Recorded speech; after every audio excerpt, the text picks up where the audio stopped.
Hello and welcome. Today I'm going to show you how to make pancakes in Project Zomboid. First, gather the required ingredients and tools. To make pancakes, you need 1 box of pancake mix, 2 units of water, an empty bowl, and a utensil such as a spoon, fork, or spatula. These items allow you to combine the ingredients and create the batter. Once you have the items in your inventory, right-click the pancake mix and select the option to make uncooked pancakes. Your character will combine the pancake mix with water using the bowl and utensil, creating a portion of uncooked pancakes.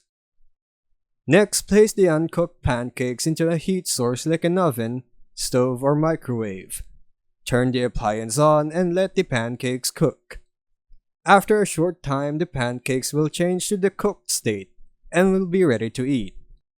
Be careful not to leave them cooking too long or they can become burnt. You can also improve pancakes by adding extra ingredients such as fruit, jam, chocolate chips, or sweet toppings like honey or maple syrup to increase their food value and variety. And that's how you make pancakes in Project Zomboid. Thanks for watching.